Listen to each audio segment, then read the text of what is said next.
Picture a young boy in Sydney, growing up without his father's guidance, struggling to find his place in the world. By 15, he's caught up in petty crime, searching for belonging in all the wrong places. It's not just one story, it's a pattern. It's repeated across Australia, US, beyond. Today we're diving deep into the crisis of fatherless homes, its link to youth crime, and how Australia's declining birth rates tie into this complex issue. We'll explore why families are breaking apart, what's driving these trends, and how we can build stronger futures for our kids. We'll trace trends from the 1980s through to now, backed by hard-hitting data, expert insights, and real-world stories. From Australia's rising single-parent households to Scandinavia's unique approach to co-parenting, we'll uncover why this matters and what we can do about it. Plus, we'll highlight Australia's falling birth rates and their broader implications.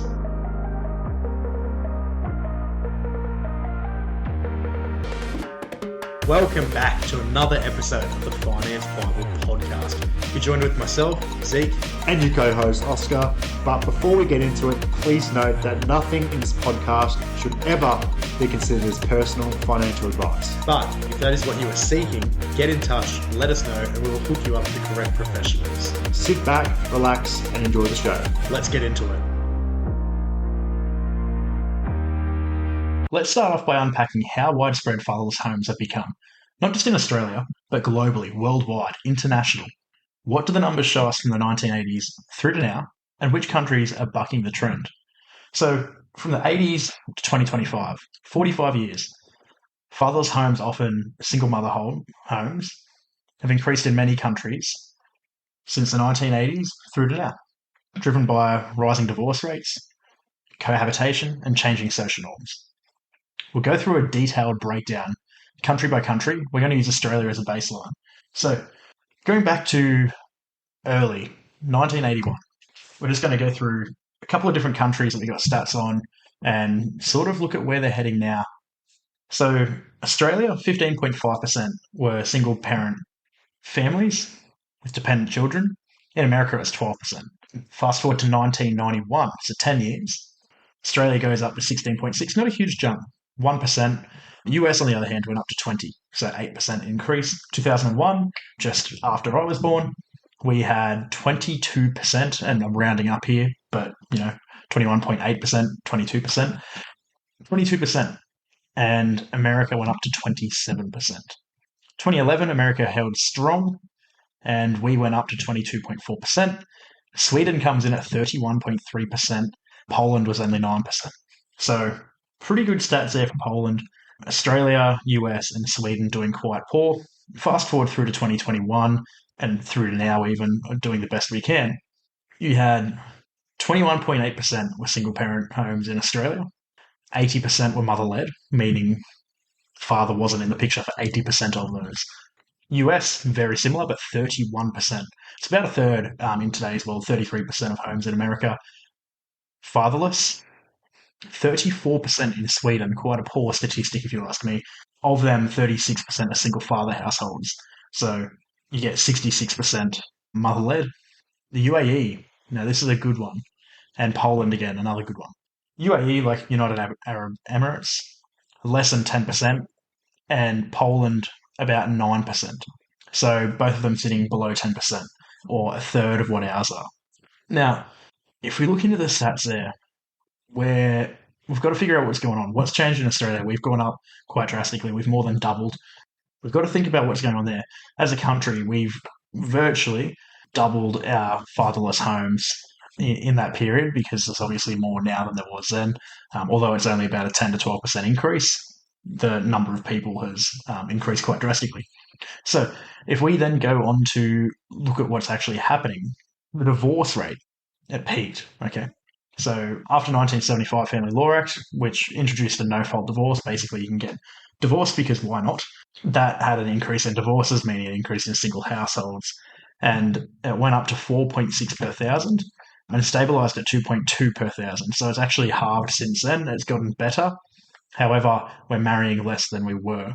We now delay how often we get married, and how old we are when we get married has gone drastically from sitting at like 19, 20 all the way through to about 25, 26. So it's getting later and later. We're buying houses and so on. If we go into US, 18.4 million children were in fatherless households by 2021. 18.4 million. In 2025, fast forward today, there is more recent statistics on it. It is more than the Australian population is now in a fatherless home. Sweden, 34% of households, we've already been through that. Poland, only 9%, we've already talked about that as well. So what are the notable shifts? What has occurred? What are the trends? What's changed? As I just said, the no-fault divorce laws, that's huge. That happened in Australia and US 1975 and 1970. So that had a massive repercussion. 1990 through to 2000, cohabitation became much more common, especially in like Scandinavia and Australia. So ultimately what that did was it decoupled marriage from parenthood. So it used to be more traditional and you would say, get married, wait to have the kids, and then have children. However, now it's the opposite. It's move in together, have kids, get married, and buy a house or whatever it is. And then in 2010s through to now, the divorce rate has stabilised, but the single parent households continue to rise because you've got non-marital births and separations prior to marriage. So ultimately, it's just people are not getting married now, so the divorce rate doesn't show it, but the actual number of houses going up there, single parent, are increasing. Here's a jaw dropper. In the US, 31% of kids, which is over 18 million, live without a father at home. It's a population bigger than most countries, and in Australia, the number of single parent families has doubled since the 1980s. Virtually doubled. This is a global issue we can't ignore. The rise in single parent households reflects broader societal shifts, but it comes to challenges that we must address. That's a direct quote from the Australian Institute of Family Studies. Now that we've seen the scale of the fatherless home epidemic, let's look at the consequences. So one of the most alarming is the rise in youth crime, and the data's clear about the link. It's so obvious and probably the biggest issue in today's society, in my opinion, that it's the biggest indicator of crime. It's the biggest indicator of anything going wrong in a society, and it's just shocking. We need to do something about it. Every country needs to do something about it. I'm not sure why they haven't. Poland, UAE, lead the charge. We'll follow you, and we'll get to more about why those two specifically have really low rates of it. But there's a well distinguished link between fatherless homes and youth crime. It's well documented through outcomes, and although different countries vary and social and policy differences vary, it's just an obvious statistic. In America, 70% of youth in custody did not grow up with both parents. Children from single parent homes are 2 to 3 times more likely to engage in high risk behaviours like drugs and all that kind of thing. In Sweden, they have lower youth crime rates, even though they've still got 34% single parent households. Think we can put that due to joint custody, whereas here it's not as common to have joint custody. Like they've got about 40% of divorced couples have joint custody, which reduces delinquency. They reckon that's by about 20%. And then Poland and UAE, juvenile delinquency is less than 5% and less than 3%. Can that be a direct correlation with their low single parent homes? Absolutely it can. In single parent families, poverty and crowded dwellings explain 56% of variation in juvenile crime across postcodes in Australia. And Indigenous youth, often from like disrupted family structures, extremely high in assault cases. In America, a more recent study, we're talking Pennsylvania, 2021, it shows that 80% of juvenile court cases involve youth from broken homes, about 50% of which were living with single mothers. In Pennsylvania, over 80% of juvenile court cases involve kids from broken homes, and nearly half live with single mothers. It's not just a local issue, it's a signal that family structure matters for our youth. So, why the link? There's economic stress, there's lack of role models, there's emotional impact, there's cultural factors. Let's go through them all. So single parent homes, often mother-led, face higher poverty rates than two-parent homes. So we're talking about an 11 to 12% increase, and that creates an unstable environment. Obviously, if you've got two parents, generally speaking, both are going to be working, and or one will work full-time, one will work casual, whatever it is, but there's dual income. Or one will be working, one will be raising a kid. If you've just got the single parent, they're hard done by. It's harder for them to then support the family, do the work, and then come home and still parent a child. It's very difficult. But I'm just going to use an example of a single mother. How will a single mother go to work her ass off, do the best that she can, come home to 3 children after a big day at work, trying to support her family, cook dinner, get it all done, figure out what they learned at school, parent each child individually, keep them all in check. And then if they're boisterous and they're teenagers and the young boys coming up and they're starting to play up, how does she discipline them? How does she prevent that from occurring when she's out working all the time? She's got to get sleep for the next day. And at the end of the day, there's no father figure to come in and be that firm line in the sand for these boys and say, hey, fellas, listen up. You can't do that. There will be consequences. Stop. So there's the economic impact there, and there's the actual time impact as well of trying to figure out how you can parent multiple children at the same time while you're trying to earn an income. Lack of role models. So simple. Fathers provide discipline and guidance. Their absence on its own increases delinquency risk astronomically. If you rewind back in the day to me as a child, okay, if I was playing up, mum would come in and tell me to stop. Okay, I was a bit of a bad kid at times. I wouldn't say bad kid. I like to play up, and ultimately, if mum was going to tell me to stop, it's like, okay, well, what are you going to do? Send me to my room? Cool. But if she said, "Don't make me call your dad," or "Wait till your dad gets home," it was like, oh crap. Like, dad can actually do something about it. You know what I mean? At the end of the day, boys, ultimately, I'm not advocating for like hitting your child or anything, but at the end of the day, sometimes boys do need to be disciplined growing up, because without that father figure to sort of set it in stone and say, hey, look, there is consequences, like I don't want to have to smack you or whatever, then, you know. And then growing up as a boy, you're a boy. You're not going to talk to your mum about certain things. You're going to talk to your dad about it.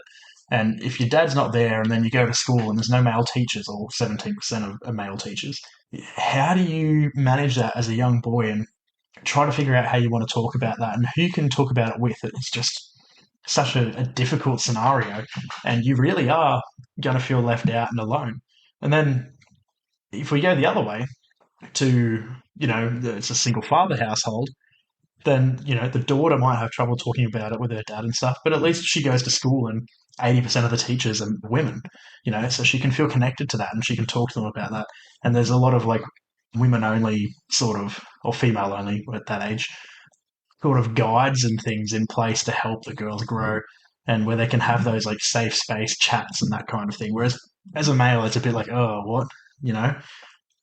Then you've got the emotional impact as well. So children of divorce, they report drastic trust and attachment issues, which leads to social struggles and risky behaviors growing up. As you can imagine, like if your dad walks out on you as a young kid, or your mum walks out on you as a young kid, then you're going to have those trust issues. You're going to have attachment issues. And then socially, you will struggle. You may engage in risky behavior. You might develop those mental sort of guidelines for yourself to prevent you getting hurt again. You might not get that trust in your friends and develop that association where you could risk getting hurt by them. And then you've got cultural factors as well. So collectivist cultures like UAE, Poland, they leverage extended family support to mitigate father absence effects. So because they're such a tight-knit community, and their religion comes into that as well, if there is a fatherless home, the 9% of the homes that are single parent, then there's an uncle, there's a brother, there's a something there where they can come in and get that into it and get them involved because they're such a closer family. So summing that up, father absence is basically the biggest key driver of youth crime, but social support systems can make a difference. And what sort of social support system are we talking about? We're talking about other family. We're talking about friends. We're talking about just getting a sense of community back, which we don't really have anymore. We don't have that. Like, you can get your boy in sports or whatever. That's going to help drastically. But then as a single mum, again, I don't want it to sound like I'm drilling in on single mums, but her in that position, let's just say you've got Susie. She's a single mum. She's 45. She's got 4 children, Ben, Bob, Dylan, and Zach, all boys, and all 4 of them want to play sport. 2 of them want to play soccer, 2 of them want to play league, and she goes out, she's trying to feed a family of 4 on her own, pay the mortgage, look after them, get them through school. At that point, 2 of them are in high school, 2 of them are in primary school. So how does she, Susie, get those children to school, get to work, pay the mortgage, put food on the table, take these 2 to soccer, take these 2 to footy, all in one day? It's not happening. It's just not possible. So it's really difficult. If we move on, though, and let's talk more about are declining birth rates. Because it's not just crime and family breakdown that we need to talk about. Australia is also facing a huge population problem. Birth rates are crashing. They're crashing hard. And it's directly tied to the shift in how families are formed. It's directly tied to fatherless homes. It's directly tied to splitting. It's directly tied to divorce. And it's shocking. Without immigration, we are going negative trajectory for our population, and it's not pretty. So our fertility rate in Australia has significantly declined. Family structures, societal demographics, it's all on the change. It's all on the downhill. So we go back to the 60s, we're having about 22.8 births per thousand. And if you go back to 1961, the fertility rate was 3.55. So it's basically 3.5 children per female. 1981, 1.94. 2001, 1.73. So we've got a half now from 60 to 2000. And then 2023, 1.5. So it's more than halved. It's gone way down, it's shooting down, it's going down quick. It's well below the replacement level. Our replacement level is 2.1. So if we're in at 1.5, we're just not getting anywhere close to how many children we need created per year to sustain our population. So our population, instead of just sustaining or instead of going up a bit, without immigration, it's just going down. So a plane crash. And I mean, there's been changes along the way. Like during COVID, we had a brief spike where it went to 1.7, which still nowhere near enough, by the way, and then back down to 1.5 2023. But was that due to lockdown? You're sort of stuck in an area with your partner. You can't go anywhere. I think so. It's the only sort of thing that changed between now and then that could have caused it. And what is actually contributing to this overall decrease in fertility rate? Like there's a lot of different things, but later marriages. So the median age now for first-time mothers is actually 30. It used to be back in 2010, it was sitting at about 28. It's now 30, and that's been getting pushed later and later and later and later. It just keeps getting pushed down the line, and we're getting to a position where they don't want children until they've got themselves in a position to have affordability. They want to travel, they want to have fun, they want to do all these things, and then come back and have the child when they're 30. And then that's also, I don't think it can get much worse than that, because obviously there is a ticking time bomb for birthing. Your age and your body clock does actually let you, your biological age ultimately prevents you from having children at 50. You've also got fatherless home figure. You've got the lack in marriage. You've got the decrease in families staying together. You've got the increase in cost of everything. And we'll end up circling all of this back in a final podcast where we talk about where Australia is heading, and we talk about the likes of, our housing price. We're in the top 5 most expensive countries in the world for income to debt ratio or income to property price ratio and that kind of thing. It's only getting worse. It's only going to get worse. We're going to be about 320,000 houses short of reaching our goal in 2029 if we keep immigration where it's heading. So there's so many different issues that come into effect with everything, and they're all linked. They're all correlated. But declining birth rates align with smaller family sizes and increased single-parent households. So fewer couples marry, fewer people have children later, and then if you're divorcing and not marrying, then you're going to have less children in total as well. If you're a family that stay together for 40 years, you're probably going to have more than one child. And then there's changing gender roles too, which we're all very well aware of. So, it discourages stable partnerships and contributes to family breakdowns as well. So Norway, for example, or just Scandinavia in general, they're very advanced with gender roles and that kind of thing, and they also have a terrible rate for single parent families. So Australia's fertility rate is now just 1.5, way below what's needed to sustain our population of 2.1. Fewer kids, more single parent homes. It's reshaping our society in ways we can't ignore. Crime rates are up, youth crime's up, youth suicide's up. Leading killer of men under 45 is suicide. Fatherless homes are just killing everything. Falling birth rates reflect changing priorities, but they also signal challenges for family stability. Let's zoom in on the breakdown itself. Why are relationships failing? Who's walking away more often and why? The answers aren't what you'd expect. So divorce rates vary globally, influenced by cultural, economic, and legal factors. I've actually got a piece of paper here to guide me through this one because I had to write down the actual statistics for it. But let's find that. Bingo. So, divorce rate per thousand, 2021. Australia 2.2, US 2.5, Sweden 2.5, Denmark 2.7, Finland 2.4, UAE 1.5, and Poland 1.3. So the drivers of this, you've got in Australia, no fault divorce and relational issues. US, you've got infidelity, so cheating, financial stress. Sweden, gender equality, social acceptance. Denmark, divorces are so easy over there, and there's a lot of welfare support as well. So it's like, I don't want to say an incentive, but it makes it easier. Finland, there's high cohabitation, and the gender equality is like way up there. UAE, they're more cultural and religious. They've got a real emphasis on family and behaviour and bonding. And Poland, which is the lowest, their Catholic values are up there, and they have low cohabitation. So it's not very frequent for a man and a woman to be living together and cohabitate if they're not together. The highest divorce rates in the world are the Maldives, which is 5.2, and Belarus, which is 3.7. So we can move on from that stat there. Second marriages. In the US, 67% of second marriages fail, and 70% plus fail for the third.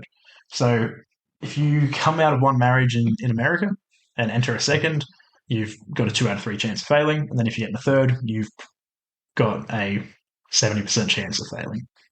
So that's an interesting stat. If we're talking about why people leave the relationships, why do partners leave? So why men leave? Infidelity is actually the biggest one for men leaving a relationship in America. So 58% of the US divorces cited by men are for infidelity. Economic pressure. So men in working class jobs, they face instability, which reduces their marriage ability. So, for example, if you're going to be working heaps hard and you've got like instability in your job, then it makes it hard for a partner to sit down and marry you and stay with you. You've got cultural shifts as well, so reduced stigma around divorce and cohabitation acceptance. So actually more than half the population over there has cohabited between 18 and 44. And then you've got unrealistic expectations as well. So not only is divorce no longer like frowned upon, it's more accepted. Like I'd probably argue I can't argue it's more common than not because it's 45%, but it's about equally as common now. But unrealistic expectations are ridiculous. So a lot of people just leave because they seek a better match. Interesting. Why women leave? You got financial independence. So the women's workforce participation, which was it's seen about 75-80% at the moment, I believe, that reduces dependence on marriage. So women used to have to get married to basically support themselves, and they would be dependent on the husband working back in the day. And that's clearly changed because they're all in the work. Majority are in the workforce now. They're all getting paid equally for the same amount of work. There's a lot of regulation in place to ensure that they're safe. There's a lot of jobs now that are women only, and they advertise for women only to help get them in the workforce or in different roles and stuff like that. So their financial independence is growing. You've got unequal partnerships as well. So there's a 97% higher divorce risk when mothers work, but husbands contribute minimally to housework and childcare. So if the husband isn't actually helping with the housework or the childcare, it drastically increases, pretty much guarantees that there's going to be a divorce. And then one of the worst reasons is domestic violence. So unfortunately, 1 in 6 Australian women do still experience partner violence, which is a key driver of separation. So that's actually one of the biggest reasons that splitting occurs in Australia, which is just probably goes back to fatherless homes, really. Like if you're a man and you're beating a woman, you're a scoundrel or scumbag even. And does that come back to the same thing as a youth crime? We don't know. There's probably statistics on it. In fact, I reckon I'll find them by the end of this. But there would be some kind of indicator there. Anyway, either way, not acceptable, shouldn't be done. Cultural and religious influences as well. So Poland and UAE, Catholic and Islamic, their values emphasize family unity way more than anything here. Like our family unity in Australia, shocking. Poland and UAE, mainly due to the actual religion there, lowers divorce rates drastically. Individualism in Australia and US, it increases divorce acceptance like drastically. If you actually look at the statistic in America and Australia between religious marriages and not religious marriages, the numbers far outweigh. How do I word this? If you're married and it's a religious marriage and there's a religion in the background, your marriage has more than a 50% chance of success. If you don't, and it's nothing to do with religion, you automatically have a less than 50% chance of success.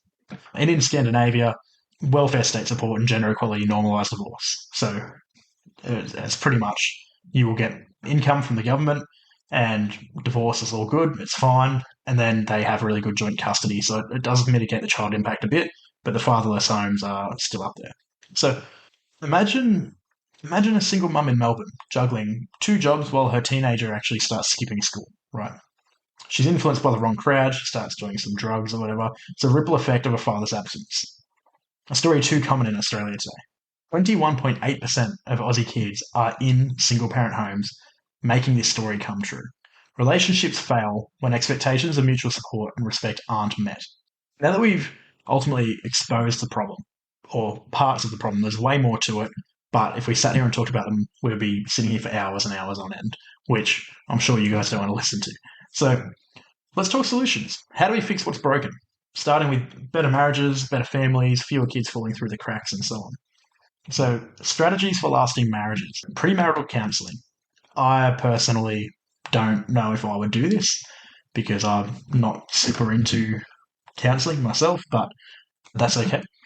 Couples who discuss expectations reduce divorce rates from 24% to 11% in the first couple of years, like early on.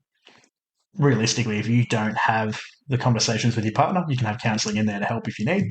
But if you don't discuss expectations, you don't talk about what you want, you don't talk about what you need, you don't discuss helping out with childcare and house duties and stuff like that, or how you're going to budget together and stuff, your chance of failing goes up 13%. Clear communication, again, as mentioned above, addressing financial, emotional, and role expectations lowers the breakup risk. Pretty much the exact same thing I just said, but more focusing on emotional and financial communication. So you can do it all with counselling, but you don't need to if you can actually do it. Religious involvement. So regular religious service attendance reduces divorce risk by 14%. Just go to church once a week, 14% reduced. Crazy stat. And the next one is avoid premarital cohabitation, which really shocks me because I've always thought, and I think it's more common than not in today's world, that you would cohabit or cohabitate before engagement, right? You'd move in with your partner, see how it goes, feel it out, make sure that they're clean, they're tidy, they understand personal space, all of that kind of thing.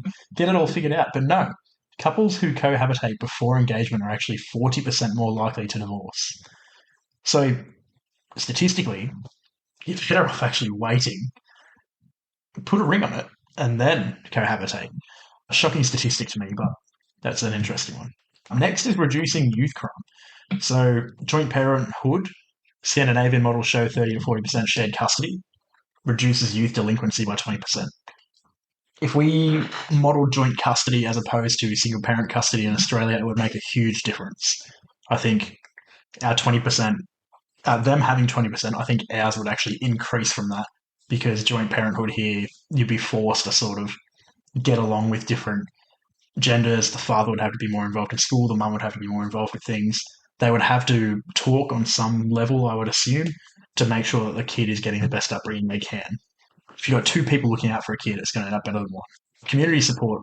Collectivist cultures, so UAE and Poland, they leverage extended family to stabilise children post-divorce. We already spoke about that.